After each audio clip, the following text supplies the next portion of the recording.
आप सभी को मेरा प्रणाम। मनन करने योग्य चैनल पर आपका स्वागत है।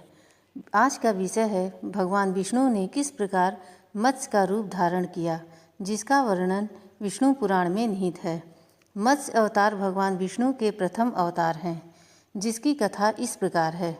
एक बार ब्रह्मा जी की असावधानी के कारण एक बहुत बड़े दैत्य ने वेदों को चुरा लिया। उस दैत्य का नाम हयग्रीव था। वेदों को चुरा लिए जाने के कारण ज्ञान लुप्त हो गया। चारों ओर अज्ञानता का अंधकार फैल गया और पाप तथा अधर्म का बोलबाला हो गया।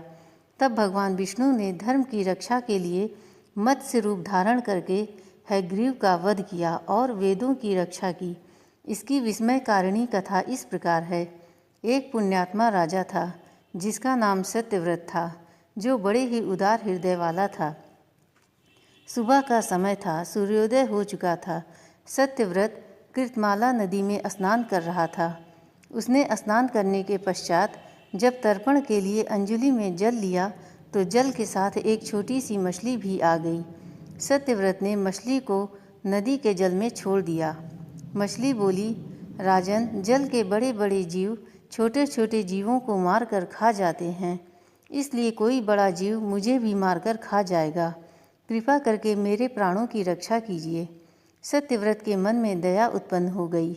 उसने मछली को जल से भरे हुए अपने कमंडल में डाल लिया। तभी एक आश्चर्यजनक घटना घटी। एक रात में मछली का शरीर इतना बढ़ गया कि कमंडल उसके रहने के लिए छोटा पड़ने लगा। दूसरे दिन मछली सत्यव्रत से बोली, राजन, मेरे रहने के लिए कोई दूसरा स्थान ढूंढिए, क्योंकि मेरा शरीर बढ़ गया है। मुझे घूमने फिरने में बड़ा कष्ट होता है। सत्यव्रत ने मछली को कमंडल से निकालकर पानी से भरे हुए मटके में रख दिया। यहाँ भी मछली का शरीर बढ़ने से मटका छोटा पड़ गया। मछली ने फिर सत्यव्रत से कहा, राजन, मेरे रहने का कहीं और प्रबंध कीजिए। तब सत्यव्रत ने मछली को एक सरोवर में डाल दिया, किंतु सरोवर भी मछली के लिए छोटा पड़ गया। इसके बाद राजा ने उसे सरोवर से नदी में, फिर नदी से समुद्र में डाल दिया। लेकिन आश्चर्य, उस मछली के लिए समुद्र भी छोटा पड़ गया। अब सत्यव्रत विस्मित हो उठा। उसने आज तक ऐसी मछली कभी नहीं देखी थी। वह विस्मय भरे स्वर में बोला, मेरी बुद्धि को आश्चर्य के सागर में डुबो देने वाले आप कौन हैं? मत्स्य रूपधारी श्री हरि ने उत्तर दिया, राजन, हयग्रीव नामक दैत्य ने वेदों को चुरा लिया है। संसार में चारों ओर अज्ञान और अधर्म का अंधकार फैला हुआ है। मैंने हयग्रीव को मारने के लिए ही मत्स्य का रूप धारण किया है। आज से 7वें दिन पृथ्वी प्रलय के चक्र में आ जाएगी। समुद्र उमड़ उठेगा, भयानक वर्षा होगी। जल के अतिरिक्त कहीं कुछ भी दिखाई नहीं देगा। आपके पास एक नाव पहुँचेगी। आप सभी अनाजों और औषधियों के बीजों को लेकर सप्तऋषियों के साथ नाव पर बैठ जाइएगा।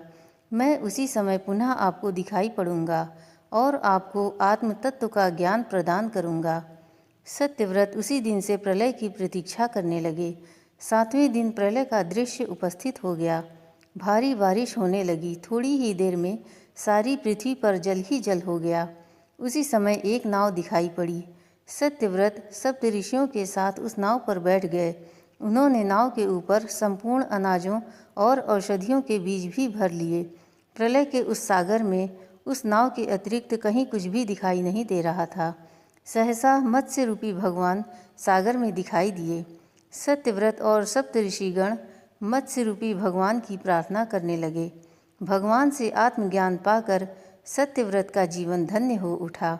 वे जीते जी ही जीवन मुक्त हो गए।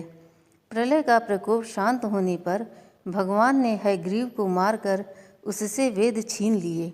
भगवान ने ब्रह्मा जी को पुनः वेद दे दिए। इस प्रकार भगवान ने मत्स्य रूप धारण करके वेदों का उद्धार तो किया ही, साथ ही संसार के प्राणियों का भी अमित कल्याण किया। तो आपको ये वीडियो कैसी लगी कमेंट करके बताएं। साथ ही लाइक और शेयर करें, और अगर आप इस चैनल पर नए हैं तो सब्सक्राइब करना ना भूलें। धन्यवाद।